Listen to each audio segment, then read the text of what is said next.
Hey everyone, welcome to Beginnings, the show that asks, where do creative people come from?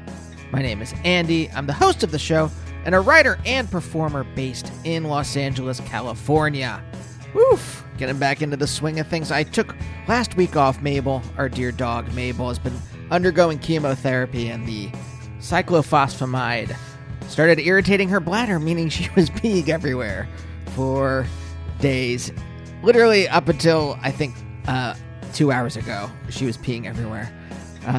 So you can maybe understand why I didn't put out an episode. But today, what an episode I have for you. This is Isobel Campbell. And if you don't know who Isobel is, why don't I read you her bio right now? Originally from Glasgow, Isobel Campbell's musical career began with the acclaimed indie rock group Belle and Sebastian. She played cello, keyboards, and sang in the group, and after 5 hit albums, she left the band to pursue a solo career as the Gentle Waves. She kept the Gentle Waves moniker for a few albums, afterward deciding to record music under her given name. Between 2006 and 2013, Isobel also made 3 albums with Screaming Trees, Mark Lanegan, and her most recent album, There Is No Other, was released on Rough Trade right before the pandemic crushed society for a year. Get it now. And I think there's some reissues of her other albums on her Bandcamp at the moment. Oh, God. Squee, my cat, is sitting behind my computer, about to spit up a hairball. So basically, my household is just animals expelling different things from different orifices at any given moment. Okay. So this episode, this is wonderful. I had written Isobel over a year ago. I've been a fan of Isobel's music since I first discovered Belle and Sebastian in college, and I was like, I wonder if she'll be on the show. And she was incredibly kind, incredibly gracious, and interested in talking. And we set up a time for her to come over to my, well, no longer podcast studio, because I don't think I'll ever invite people over here again to record a podcast, now that I can just do it on Zoom. And then, of course, the pandemic hit. And now, a year later, we finally talked over Zoom, as is the custom these days. I think I recorded this right at the end of March, right before most of us got the vaccine. So still a little kind of iffy when we would be re-entering society again. I think you can hear us talk about that a little bit in this. But Isobel, what a wonderful person. What an amazing creative person. What an amazing singer. What a just a kind, nice person. So I hope you enjoy this episode. If you do, and you want to listen to more episodes of Beginnings, I think they're all there on Spotify. For whatever reason, the RSS feed only allows 100 on every other app.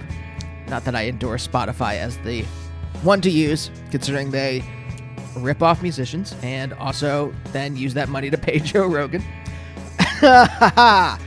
Anyway, what I like to do here in the beginning is a little recommended if you like. If you like Isobel, maybe you'll like these other episodes, these other interviews I did just recently, just in the last year over the pandemic.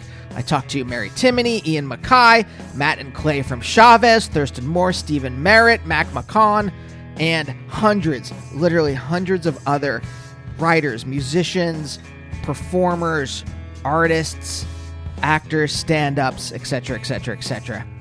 So if you like what you hear and you want to subscribe to the show, you can do that wherever you get your podcasts. And you can find me on Twitter and Instagram at Andy Beckerman. Twitter for stupid jokes, and Instagram for pictures of my animals not peeing or spitting up hairballs. Just them being cute. But stay tuned. A lot of really great episodes coming up. I had a great talk with Lou Barlow from Sebadoh and Dinosaur Jr. and a million other things. Michaela Watkins, I just talked to her yesterday. Just incredible actor. I watched her show Casual over the quarantine, and it's easily one of the best shows of the last decade. And she's as cool a person as you might think. So stay tuned for those. But for now, let's talk to Isobel.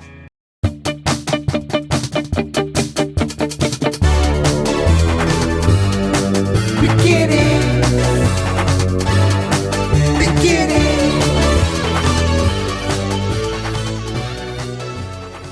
right now? Yeah, I'm transient. I'm just like floating around. I don't. It's like a when you see about the rescue dogs and they're looking for a forever home. I've become such a gypsy. I don't know what's going on. It's weird.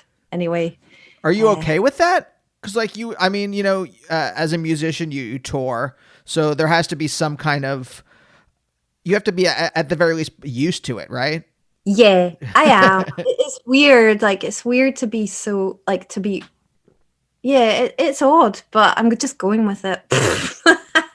I mean, yeah, it would be nice to have a forever home, but I can't make up my mind. Like I like too many places, so I just keep. Uh, and when you leave a country, like, did you grow up in LA? No, I'm from the East Coast. I'm from Pennsylvania, and then I Oh, lived in New cool. York for like a decade. My best friend in LA is from Scranton. Uh huh. Yeah. Like that's like the president, isn't it? Woohoo! I still can't believe it. I keep pinching myself that the president is the president. It's like so amazing, isn't it? Everyone who's not from America but has lived here over the last 4 years, I had to ask, like, why stay here? I know Boris Johnson is a piece of trash as well, but like even I imagine like at the very least in the UK you have universal health Healthcare. care. So Yes, I so know. like Trump would have been bearable if like society was slightly better in the hellscape of America. I know.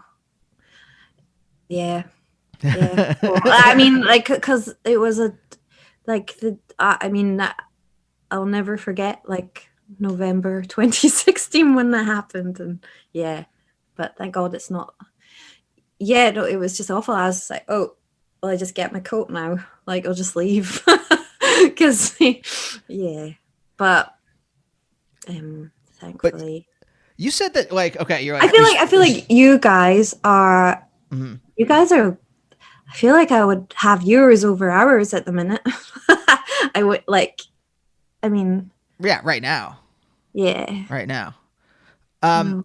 but you said you were having trouble like making up the decision about like where to live. Do you think in general you have difficulty making choices? Do you? Yeah, I do. Do you like but well I think about things a lot, and then I think sometimes people have suggested to me that I do overthink things, and they think I maybe. I mean, I don't even know if what I'm overthinking is necessarily the right thoughts. Anyway, I don't know, but but it's been suggested. Like I can think myself into paralysis. You Yep. know, like I don't know if you like. Yeah. Yeah. I got when I was in grad school. I think it particularly started to make me a more not wishy-washy but just like Oh, I can start to see other people's points of view in a much more real way, and maybe it's actually just more of a function of being a writer and then I have to write different kinds of characters, but it makes it difficult because I can start to see all the different um points of view and all the different like pros and cons of everything, and then it makes making decisions sometimes difficult. yeah, I agree. I agree. Because but I feel like I'm not in defense of that though. I feel like if more people right now made that effort, I think the world might be. I think it would be helpful because then I think, well, what would there be to fight about if we were all a bit wishy washy? I mean, it's like, but it's good to well, yeah, I think it's good to see other perspectives. Yeah. It's also, I think, a function of empathy. Do you think you get I attuned was, to other people's emotions pretty easily? yes, I was, when you were talking, and I was really identifying with what you were saying. And like I really am, and I actually have to watch that sometimes because it can really backfire on me, because I can really feel, yeah. But I still think it's probably okay. Like sometimes I get mad at myself for caring them, but then I always come back to like, but it's better to care than not care. Uh-huh. I think so. So Do you yeah. remember a specific time when it did backfire on you? Because I find it often does not. I don't know about backfire necessarily for me, but like it definitely like I end up taking on other people's negative emotions a lot.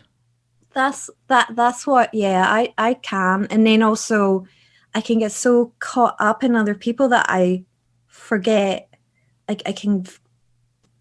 I go on diversions, but I like to go with the flow as well. So I just think there's a time for all of it. You know what I mean? Like there's a time to be wishy-washy, there's a time to pick our battles.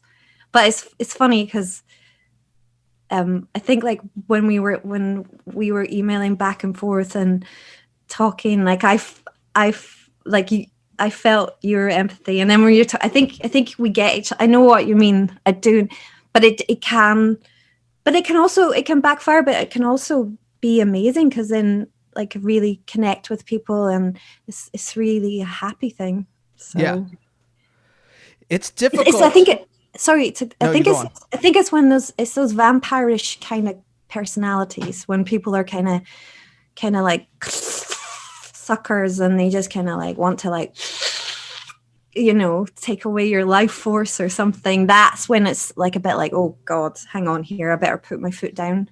But I am learning to put, as a middle-aged woman, I'm learning. It's like it's taken me long enough. Like I really admire, like I look at the young kids now, and I'm so in admiration of, you know like standing up for them. I think it's amazing, but it wasn't like that when I was growing up. When I was growing up, it was like mind your P's and Q's, and children are seen and not heard, stuff like that. So but yeah, I like the way it's going now. Yeah. Do you think that was just a function of the time period, like in the 80s and the late 70s? Do you think that was a function of Scottish culture? Is it just the way your parents were? I think it's the culture. And then it was funny because one of my best friends, also Scottish, we were talking about that like last week, and it's funny because she's made the same connection, and I was really happy to hear her. She was saying, it's not that long ago since the Victorians were around. It's really not that many generations. So I can look at my parents' generation, and like I can see where it all came from. So but it's really, thankfully, it's a bit different now. But I mean, in some quarters of the world, it's still not that different because, depends where we are, doesn't it? Yeah. Well, I also I do think like even though there's very different histories for both the UK and America, I think there's a lot of the same.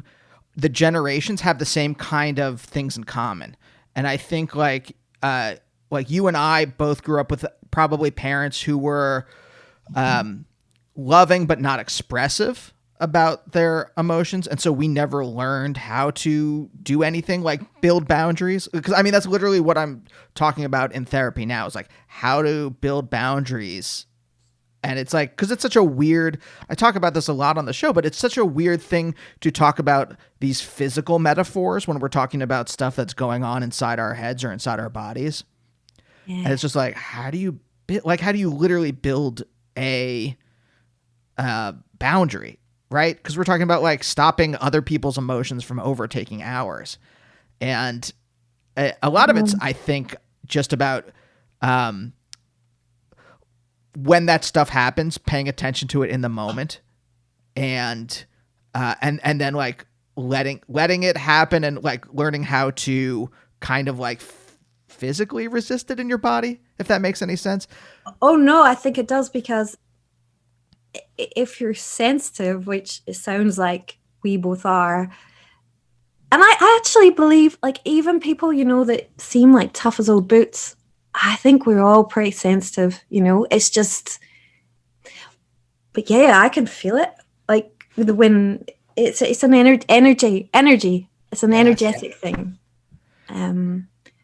Whether, like, I know there's people that say that's like hippie mumbo jumbo, but I if you feel it, and I think like the internal world, external world, it's like a reflection.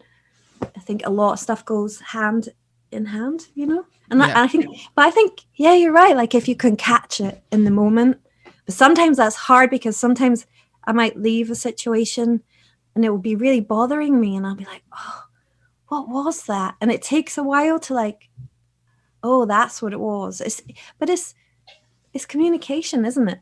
Like catching it, and it's being willing to communicate and okay to, be out of the comfort zone sometimes, which I feel like that's something to learn as well, isn't it? It's not comfortable being uncomfortable. Like it's kind of like, but the more practice, then yeah, and I think, I don't know what you think, but Yeah. it's But I mean, taken me a long time to. yes, exactly. I am just in my middle age learning this stuff now. And it's stuff that like other people learned as a child. And it's like, it takes a lot of work. I know. It does. It's exhausting. It's a career in itself. But I was talking to my friend about it. I just think so much is like a willingness, like in anything in life, like a willingness, and and it's okay to sometimes disagree, or but the different, I suppose, different family dynamics. People read a lot in childhood. A lot of people learn that it's really not okay. So it's hard. I mean, I spent I spent 8 years in therapy and psychotherapy, and my therapist was actually retiring. And that's why I stopped. But I think I'll probably go back to something. It's always good to top up, isn't it? So. Oh yeah. Yeah, I took some time off after I moved from New York to LA, and then all the old problems started to creep back in. I'm like, I should probably get back into therapy. That's it. I know that one as well. Like, so. But like, okay, so wait, so what was it like then growing up? Like, what was the relationship like with your parents? My family's pretty kind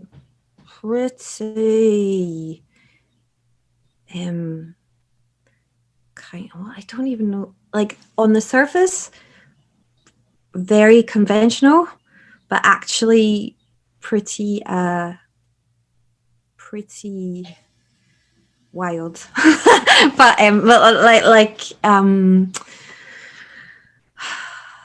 very quite traditional, quite sort of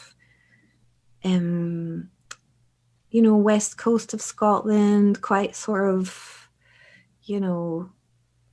traditional, but look, like with so many quirks, like very, very quirky, but not actually like instantly recognizable as quirky. Lots of very stubborn women. Feisty, noisy women. Lots of noisy women, which is funny because I'm quite quiet a lot, so yeah. Do you think that you became kind of quiet in relation to the feistier people in your family? I think there wasn't always like, I think I've always had many, many thoughts and opinions and everything, but I don't think there was always room.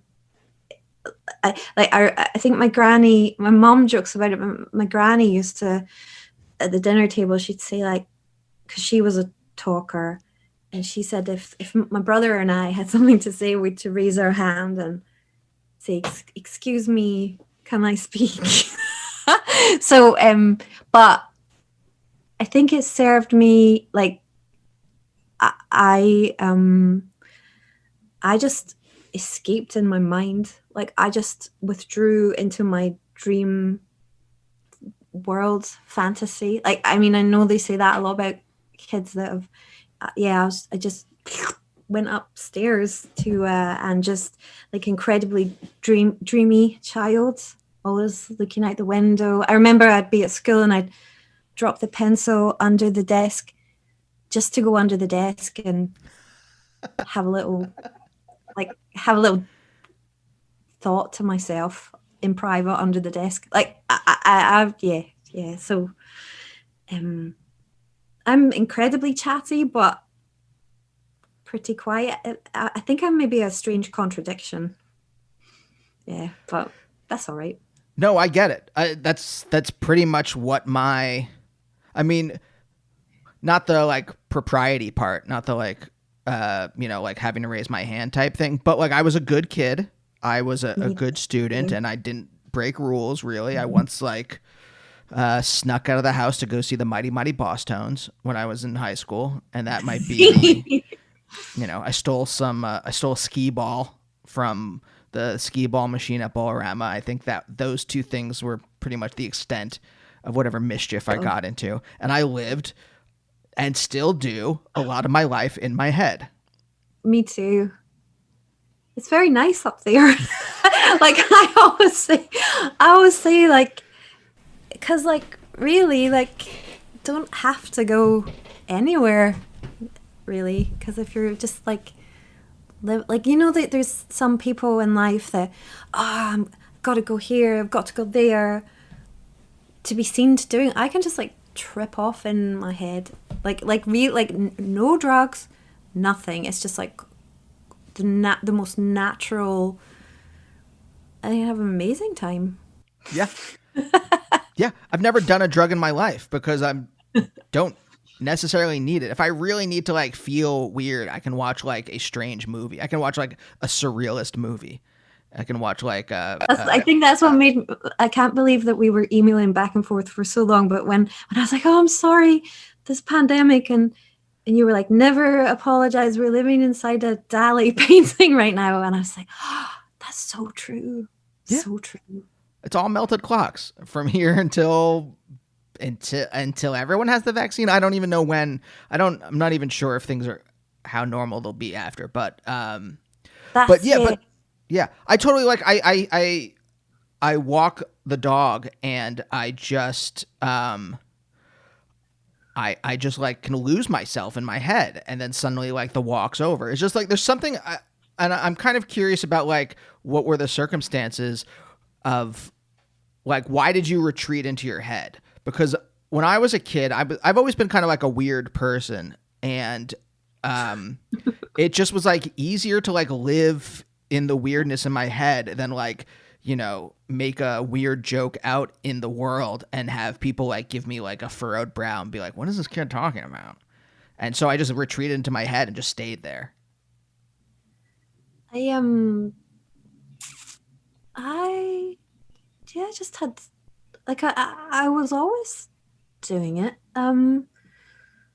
What like I think it as well, like I remember like being small and like I think because I was so dreamy and living inside like that, when I would see a movie, I would really sometimes if it was something I liked, I would really like latch on, really like get so into it, like, and I'd just get into it. It was just so nice to do that. Like, I think because there was a lot of like noisy women around and a lot of drama, family drama. My dad's pretty quiet, but I remember the first time Stuart Murdoch came round to my house and he said to me afterwards, he's like, oh, you're so quiet around your family. Like, because he hadn't seen that side of me. I think he just kind of. I am really like easygoing, so it's like I'll just go with the flow. So if there's room for me to talk, I'll talk, and if there's not, then I'll wing it. Like I'll just do something else. Like whoa, like it's just yeah.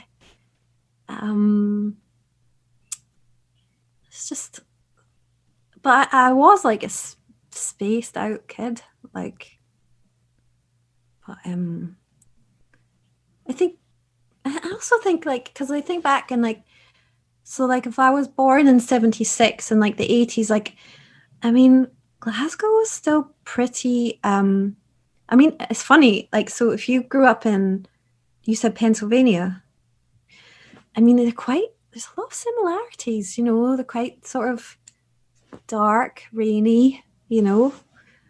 So just like yeah, just internalized stuff, you know. I mean, were like the worst of like during the 80s when like Thatcher is really like kind of like wrecking the country. Are you feeling the effects? Can you feel like I only in retrospect did I realize just like how awful things felt in Reagan's America. Like how because I was born in 1979, so like I didn't understand it until later. I'm just like, Me oh wait, too. things didn't have to feel this bad. It could have been better if we all wanted it to. Yeah, and like I think Maggie and Ronald were quite cozy, weren't they? They were quite palsy. Like I was quite young as well, so but yeah, looking back, like I don't know if you watched the last season of The Crown, just the see. I really like that show, and that was a lot about Maggie's Britain and like the unemployment. And actually, I think it's Gillian Anderson that plays Margaret. She's amazing, like amazing. The mannerisms, and it's just like amazing. But yeah, I don't think because we were just in it and we were just probably little kids, but it's pretty dark and horrible, really. Yeah. Like when it's like it's not good, and like how she came in and like just like dismantled like the unions, you know, stuff like that. Just like privatized, because even though there's universal health care, like a lot of things Thatcher like privatized. I mean, I think they were wanting to go the way America, but I just don't think that would ever. I don't think people would stand for it there. Fingers crossed.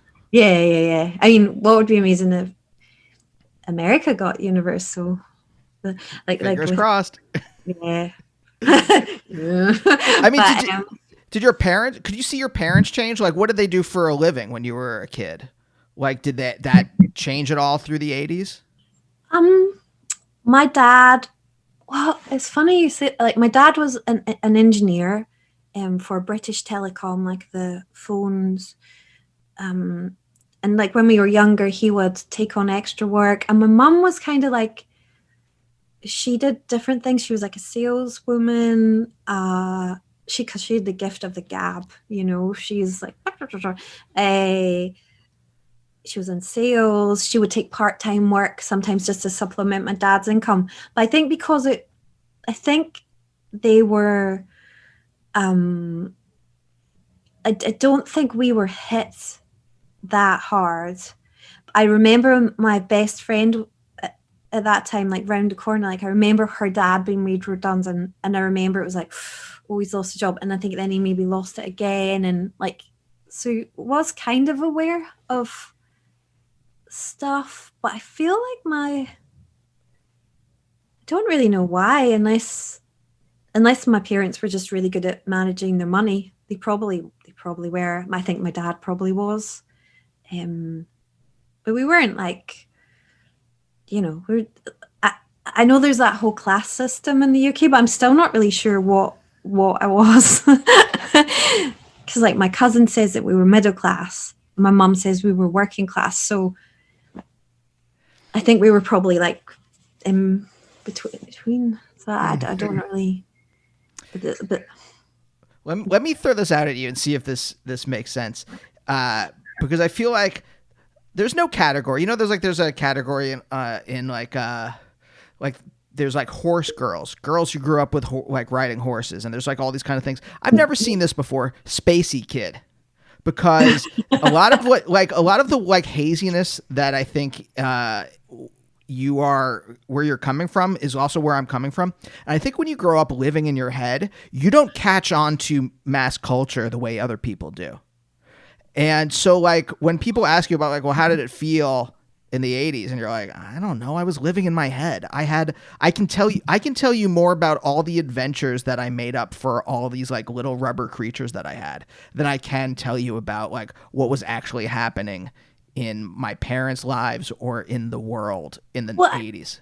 I do remember like, I really have a strong memory of my granny standing in her front yard, like with her hand on her hip, talking about the miners. So that must have been like the early 80s or the late 70s, and she was always hanging over the fence talking to the neighbors about the miners, and that must have been when the miners were all striking and stuff. And I love remembering that because she was always just like, rah, rah, rah, like miners, like she always, because my grandpa, I never knew him, but my grandpa was like the head of the Boilermakers Union, so he was a big thing in the unions, which I'm really proud about. Big Harry, but I never met him. But yeah, I can remember that. And then about the 80s, I can really remember like Ghostbusters, and that was amazing. And I was really into that. Really into Ghostbusters. Really into. I remember having nightmares. The Michael Jackson Thriller video. Terrified. Like I was so scared. Like I woke up like several nights in a row because like I was desperate to see it. Like I've got to see it. And then I was like, oh, it's terrifying. All that stuff about the 80s, like I loved, like Lionel Richie dancing on the ceiling video. What was it? Let's Get Physical, Olivia Newton-John. Like that kind of 80s. I was really into. Like we had this, I don't know what you guys called them. Like they were tucker boots. We called them. They were suede boots, and they kind of folded over. And I was really into that. I was really into Grease or however you say it. I don't like. Yeah, that was the 80s. Yes, the film with John Travolta and Olivia Newton-John. Yeah. I just thought she was the most beautiful. Yeah, and I do remember Footloose, and I remember liking Footloose, the movie, but my friend watched Footloose the other week and say, oh my God, it's such a white trash movie. I can't really remember it, but yeah, so that's the 80s. Like Star Wars, of course, like Star Wars. Like my brother had all the figures and the Millennium Falcon and like all the Ewoks and all that stuff. All right, let me amend my quote unquote spacey kid category, because as you're saying this, like literally it's pinging off the same stuff in my brain. Like you're like when you said Lionel Richie, I can literally the minute you said Dancing on the Ceiling, I literally could remember where I first heard it. My parents both worked, so I went to a babysitter after school. And I was standing on the brick, like little tiny ledge of the fireplace in their living room while that played on the TV. So spacey kid. There's something I wonder about if you are a spacey again. I'm creating this category out of nothing. But if you are a spacey, but then you're a writer too. Mm-hmm. So do you write books, or do you write movies, or what is your thing like that you write? TV and movies. So I'm writing a movie right now. And because maybe we have in common as well that we both write, like, or creatives maybe. But maybe that's why we're creatives, is the inner world is like is palpable. It's like it feels very like there have been moments. Sorry, what's that? It's just so exciting. Like yeah. Yeah. Yeah, there have been moments though where I've like physically like I've like had something happen in my head where like I imagine like falling, and then I like my body like writes itself, like physically writes itself in the real world, because it was so vivid in my head that this was like I tripped in my brain. If that makes any sense at all. No, it does. I know, like sometimes some of the bad things I try, like recent years, I try not. I think, okay, don't think about that, because you don't want to like summon it up or whatever, or like, some of the I know what you mean. Oh, go back to what you were saying about the Spacey Kid. So, and you were going to correct. Oh, you were talking about Lionel Richie. Well, I just wonder if there's something about art, music, movies, something like that, just the like that caught our brains in a way that nothing else in the world caught our brains. Because like I used to, I mean, a small band, but I play music, I write music. So like all that stuff, like it's there. It's like there's something. Here, let me throw this at you and see if it makes any sense. Maybe those are the things that like make us feel present. Or alive, like full of life and excitement, but also present, maybe because it's so like it's like plugging into like the coolest like charge of. I mean, that's probably like people that love drugs or whatever do, but like I just plug into like a great story or great song or art, or it's just it's life, isn't it? It's life enhancing, and it's the cool stuff, it's the magic stuff. I think we're very lucky in a way, really, because I think it's a good thing. Really lucky. Yeah. I mean, when did you start playing music? You were like 8, right? Did I read that correctly? Yes. Like, but it's the same thing, like the first music class at school, or even when we had like school assemblies, like it was like a supercharge as well. It was like, even though we were all just singing and we're singing these like old like vaudevillian like Daisy, Daisy, give me your answer, dude. You know what I'm like? And I was just like, yes. I was like, yeah, this is amazing. like, oh, I'm half crazy over the love of you. Like, I was just like, oh, like my whole body was like, I love this. This isn't like just like hearing everyone's voices was really like rousing, like just really like. And I remember just thinking, oh, I've got to. Everything sort of was alert and everything. This is it. This is the stuff. This is the stuff to pay attention to. Like it was just because other stuff seemed grey in comparison.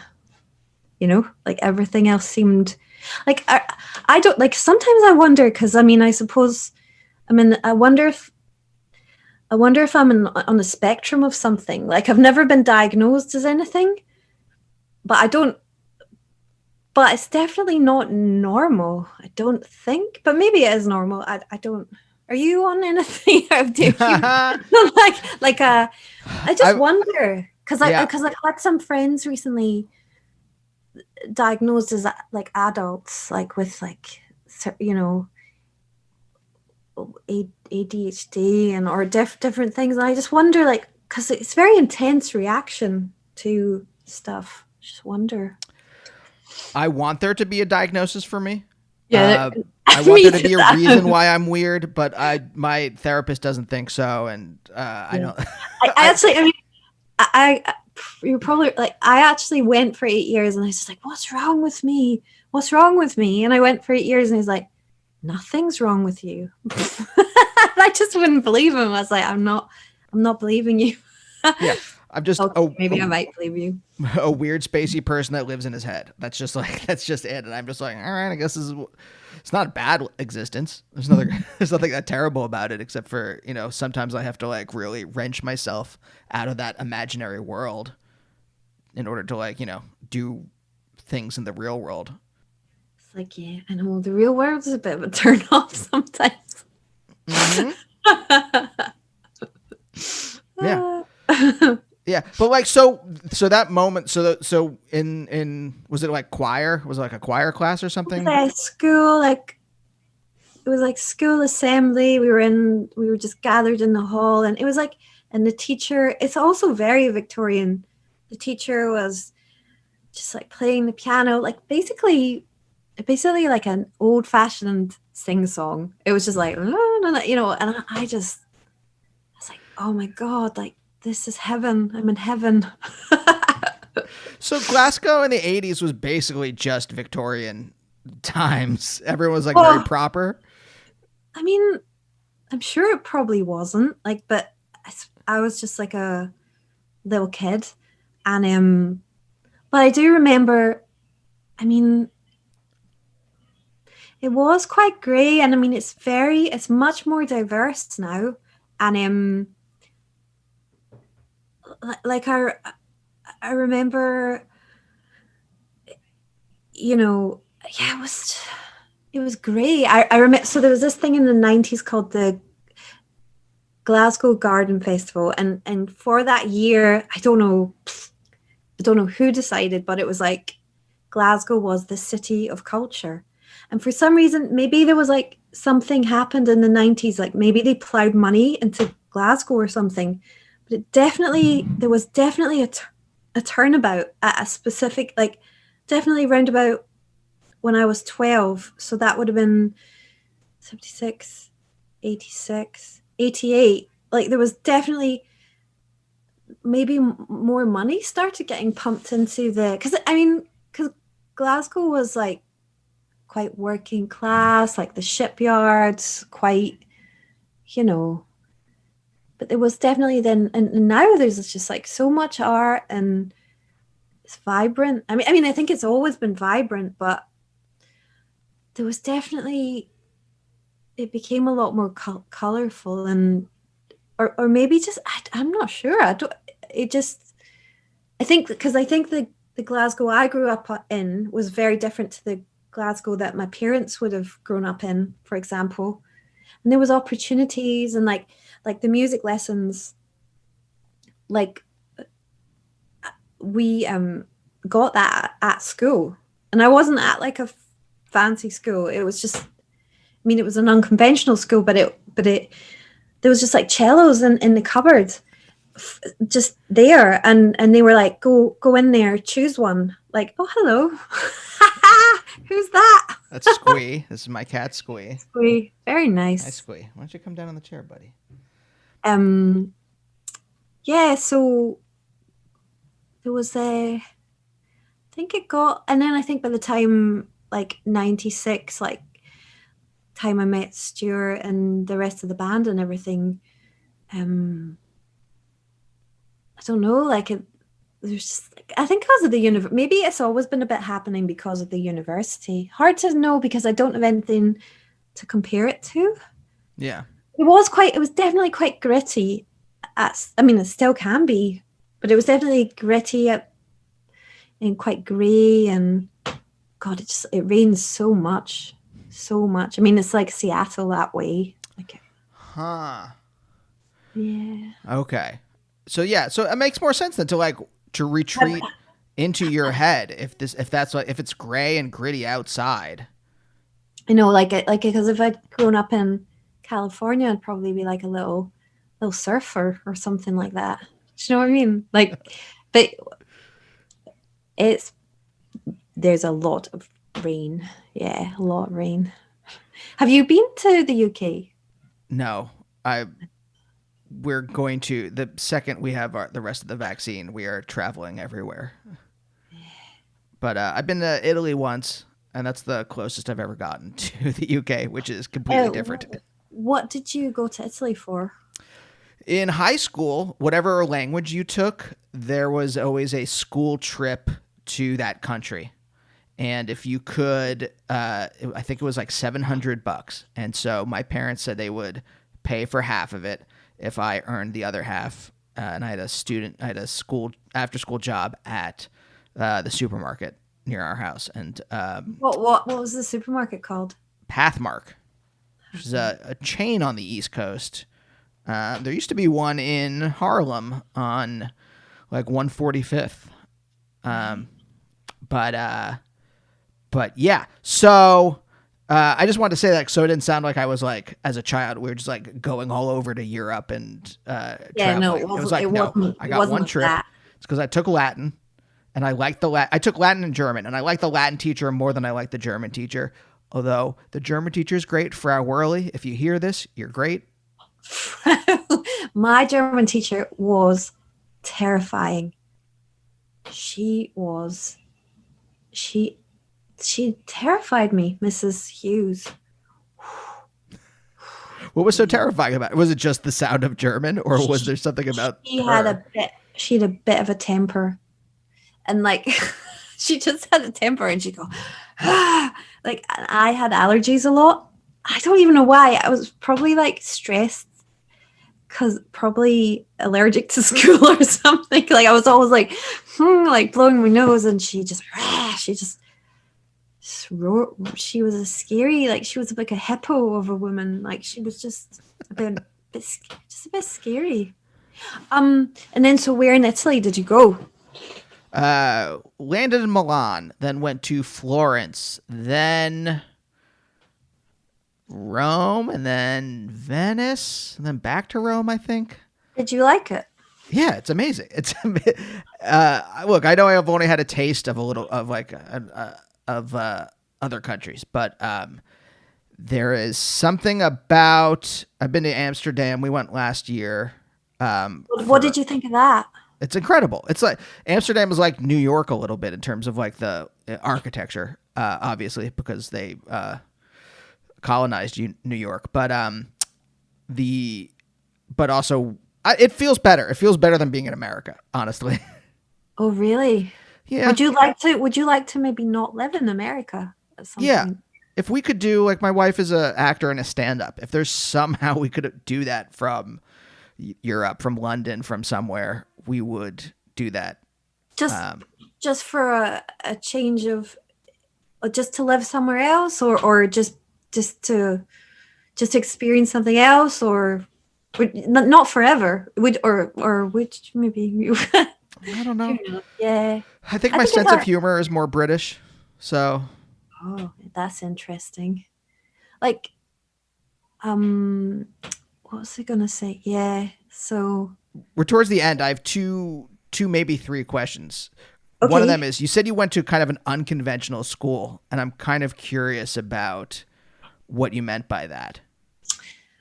Well, it wasn't like a hippy dippy school, or it wasn't Montessori or anything. It was that it was free, but it was private.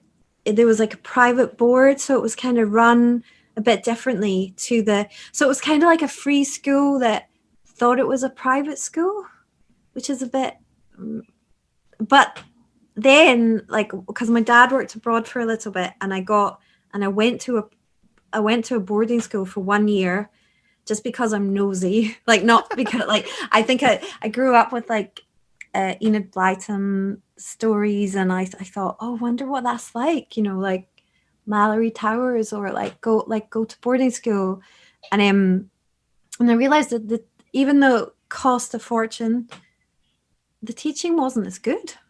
So you don't always get what you pay for. So, but I'm still thinking about you going to Italy and then wanting to live somewhere else. But the thing is that a lot of people in Europe don't. I think it's impossible. A lot of people in Europe don't. It's just like the US is so vast, and lots of people don't leave the US just because it's just so big, isn't it? It's such a big country. There's so much within the US alone. I mean, there are people that don't get to like the major cosmopolitan centers. There are people who like, for them, New York is as distant as London is. There are people in like Pasadena that don't go to the beach, like or like you know, like yeah, it's like I I know it's I remember like we played Athens, Georgia, and like I got I called a taxi because the band were all at the sound checking, and I got a taxi, and I think they did like a roundup, like they did that like Uber share, like before Uber, like and then, and I thought, oh, that's nice, like they brought their relative to work or something, but it wasn't. It was like a roundup, and then but the lady was like, she was like, what was it? She said, "You talk like Lady Diana," and I was like, "That's no, not really," but it's just such a big country, and so like with Europe, you can just dot about, like because everything's much more adjacent, you know. So, but do you think that's not only like, going back kind of a bit to the beginning where I was saying, I was characterizing you saying like, oh, I don't know where I want to live, or maybe having trouble making decisions, things like that. Is there also something alluring about being able to just travel and soak in these different places and get a different buzz from living in different places and not having to like settle down into a certain routine? it would be nice not to. Yes, definitely, but it would be nice not to be packing and unpacking all the time. Definitely. Um, like I think my mum would be desperate for me to go back and live near, and if I ever needed to, I would. But yeah, I think maybe once it's strange because I was the most resistant. Like when we first started touring when I was like 18, I found it really uncomfortable and really just found it a bit kind of like overwhelming. And but then it must have just stuck with me because yeah, I do enjoy it. But I also like stuff, and so I think I would appreciate staying in one place. But just like with the pandemic and everything, I've because I was in tour at the start of I just finished the tour at the start of the pandemic, so I kind of got stuck over there. But happily stuck. It was, yeah. Yeah. Like, cause I just wonder, like, growing up with such a, like, in this kind of like very proper mode of like, being a good kid, I wonder if there's something, about that's, particularly resonates with you about breaking out of that and being able to like go a bunch of different places. Yeah, I'm definitely rebellious. I'm very rebellious. And even just like, well, first of all, being a good kid, but also being female, like because there was always this thing, my granny and like they've been desperate for me to become a school teacher for decades, desperate. And at one point I did sort of look into it, and because it's a nice job for a lady. But nah, it's not gonna ain't gonna happen. But that's really kind of like my last question. That is like, how did your family react to you becoming a professional musician? Or like even just like early days of Belle and Sebastian or something like that, going on tour, and then, how did they react to that? I remember telling my mum once that some of the boys were smoking weed on the bus one of the times, and she thought I would be intoxicated by proxy. I think it was quite, because my mum's quite anxious, my mother, it was quite I think I would have taken to it easier if my mother had been less anxious. But over the years I've adapted to it, and I really enjoy, like I am quite a sort of free spirit type person, and I do realize that I am quite, I mean, I'm conventional in the ways that we all are. Like, we all have certain, we need to eat, have shelter, blah, blah, blah. But like in other ways, I'm just very unconventional, because I have a friend in London, and she's always saying, you need to settle down. And, she's like, my daughter's 26 and you're living like her. But like we're all different. So, but yeah, I don't have any desire to, well, I think now anyway, we're all pushing against the norms, all of us, aren't we? But I think that whole good girl, nice girl thing is, forget that. Like, I'm not really, why would, but I think if traditional families are probably, and it's still happening in a lot of families probably, but yeah. Do you remember when you started to accept the fact that you were unconventional? Yeah, not that long ago, probably only in the last few years. Because I think, well, it's not, I think looking for validation or approval from family, or like, you're just never going to be like, no thanks. And it's just not me anyway. I could try until the cows come home and I'd still be a little bit of a weirdo. So may as well just do that. Like, just, yep. I 100% identify. This resonates. It's like our souls were shaking hands talking with you for the last hour. I'm like, yes, I get this. Yep. Like, all the happier for it.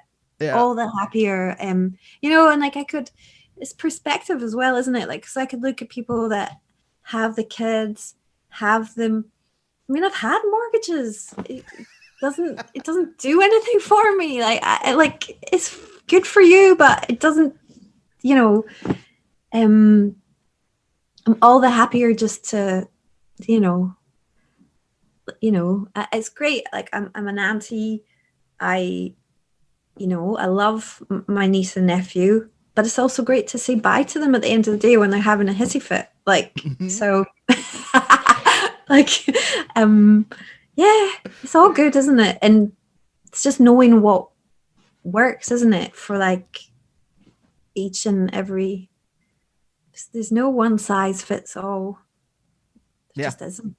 So. And it's just about being okay with knowing that and being okay with being that. Exactly. Yeah.